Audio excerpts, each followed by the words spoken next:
Hi, I'm Michael Lyons here with GlobalPetals blog, where we realize that florists are artists first and business people second. We focus on providing valuable tips, tricks, and secrets for designers within this wonderful florist industry. I'm very happy to have Joe Guggia here with me today. He'll be showing us how to use some unique materials within a design to help you stand out and do something a little different. I'll turn it over to him. Hey, everybody, and thank you for having me. I think this is very exciting.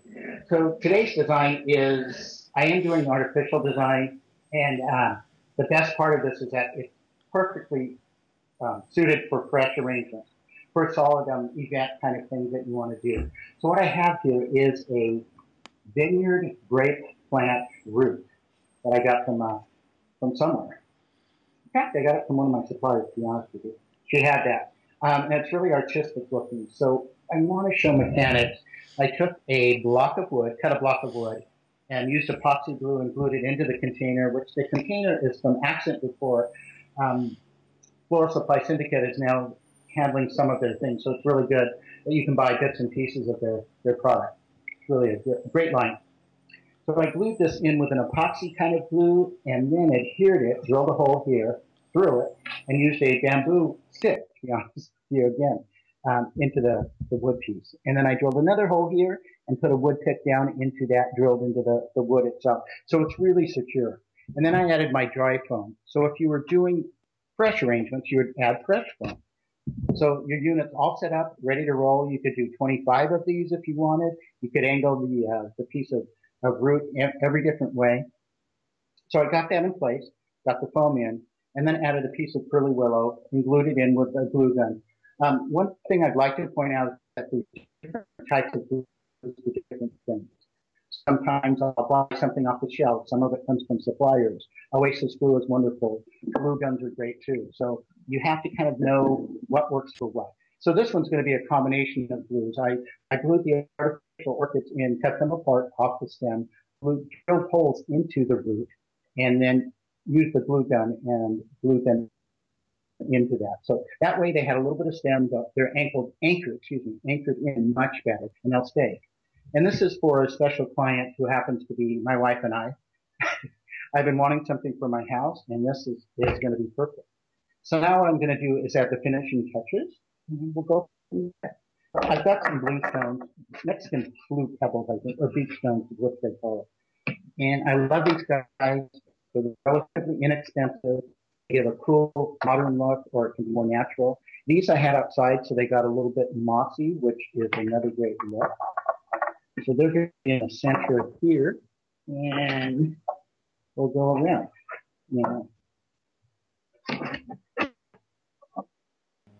Naturally, they should be glued into place, but for this, they're going to be set in there. And I don't really mind the bamboo sticking up here or being able to.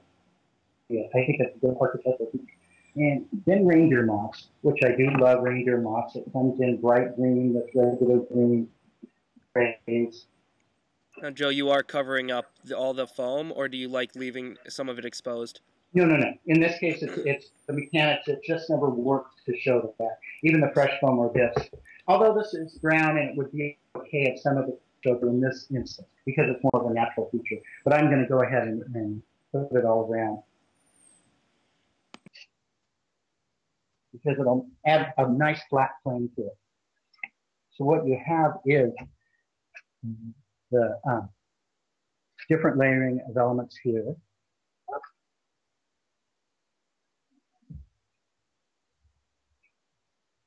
So you have flature here, you have the stones here, then you have the moss here, then you have the branching in that spot.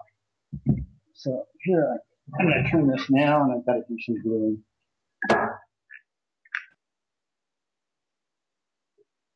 So the basic time element for this is getting this into place, making sure your mechanics are good and solid, because if you're going to be transporting the unit, it's got to stay together really well.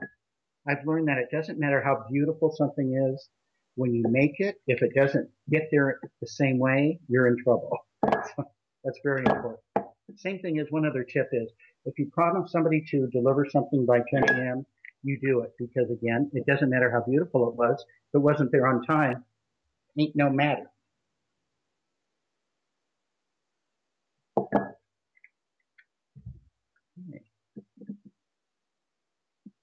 I think most of us are used to using a glue gun. I use a lot. There's a pan glue, little pillows. I'll use that a lot too. Again, depending on how that going, this going, and then the Oasis glue that really adheres well too, and that dries fast as well. Now, question. I know we talked about on the blog before the importance of staging, and you know the importance of that as well. And you had a retail shop before. How would you recommend staging this piece within a shop? Well, easily you could. Depends on. Used to love using pillars of different sizes, and you could feature. This should be featured kind of like with some other natural units. So if you had some birch logs, you could place them, in front of it, and do kind of that, or it could be just on like an iron kind of doodle. So decide whether you want it more industrial. And if you have these in your shop, just like the fresh orchids, they should always be out on display in the shop. You feature this orchid with it in stems. You could hopefully sell those as well. Give people ideas. I don't, well, this may sound rude, but I don't care what I sell to who as long as they enjoy it and get money. And everybody's happy. I think that's what it's all about. So the more your clients can see when they come into your store, what you have for sale, the more you're going to sell it, or the more you can show them how it's going to be used. I've made like $500 arrangements, artificial things, and fresh in my shop when I had it. And you know you're not going to sell it, but what you're going to sell is a style. You're going to sell yourself. You can sell maybe half the price they spend on that. But that's what it's all about. And as far as buying fresh product, I'm a firm believer in either giving away product some of the time or using it to show yourself, show what you can do, because you're going to throw away a portion of that anyway. It's just the law of averages. So why not use it to the benefit of your clients and to you to show what you're all about, what you can do. It's a scary world out there for many of us. I've had that too. And I finally decided if you don't go for it, it's not going to work. You got to try things and see. Like me doing this for you, Michael, you sell fresh product. And that's not exactly what this is about. But I had this piece and I told you about it and you said, sure, let's do it. Because, what I wanted to explain after that, is that you can drill larger holes in here and use a short water tube. And you can do this with fresh material. This could have the foam again, and you could have bear grass coming out. You could have all kinds of things going with it. But what you got is a great crop. And that's the whole thing. It's not what you got, it's what you do with it. And what I love about that is I think you made a really good point about, there's always going to be fresh product that you don't use, but then stuff that's a little bit more open. So even if you don't sell something like this right away in your shop, it definitely will draw attention. You can always just replace it with whatever fresh product is on there. So, I mean, it's not like you make something and it's just going to go to waste if you don't sell it within 3 days. I mean, it's going to be sold. It's just a matter of you can stage it differently and do a little experiments on how best it works. So like this, if you made it as a permanent prop in your shop, you just keep replacing it with fresh things. And it's amazing when people see things because they don't have their own ideas usually about things. Sometimes they have too many ideas. But we can show them something and they'll go, oh my goodness, I didn't think of that. And it's a win-win situation and really exciting. That's what I love about it all. So this ended up there. Does that show that a little better? Yep. Looks great. It's fantastic. So the stone, this is a real natural kind of cool looking thing, but something you could sell, do it in fresh, do it in faux, do it in whatever. You could have a few plants in here, succulents around the bottom. That would be really awesome too. Great. I think that looks absolutely phenomenal. Okay. It shows good? That's great. Joe, do you have anything else to add? I did want to point out why I put the willow here, which is kind of a nice idea. To frame this, and there's this piece here. A lot of times I'll have these pieces hanging, and I'll end up tying them on, especially with the fresh willow. This is drying a little bit, but you can usually tie it and not so it holds in place, or you can wire. I kind of like using, if I can use the product for itself and make it work mechanically, then I like to do that. So this frames this unit.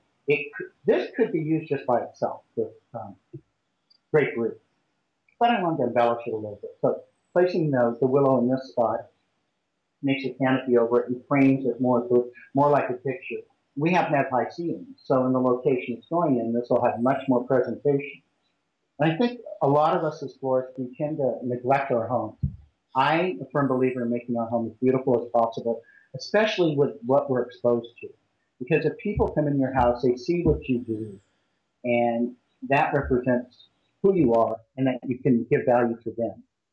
And that's really important. I've seen some homes with some people that I thought, oh, wow, that's not as cool as I thought it would be. And it's because they're working and everything. But if you're, the only reason I work is for my family and my home. Once that's established, then I can keep going and do more things. So I'd like to see more of that. And I do appreciate it when others do it. Well, thank you so much, Joe. This has been incredible. I know that a lot of our designers who are going to be seeing this are hopefully going to be able to use it and put it in their shop. Again, you've been such a helpful, so helpful to all the people in the industry by being able to have some retail experience in the past. Now you're home designer, so you get perspectives of both. Really happy to have you here, and we're excited to kind of continue this web series. And to anyone else that's out there watching, if you guys have any other tips and tricks that you think that would be good for other people to see, we're all about sharing, building community, and it's all about adding to design and making the customers happy. So feel free to reach out to myself or my partner Parth. My email is michael@globalpetals.com. You can check out our blog, www.globalpetals.com/blog, and also be sure to check out Joe's Facebook pages and other ones as well. What was the links on those again?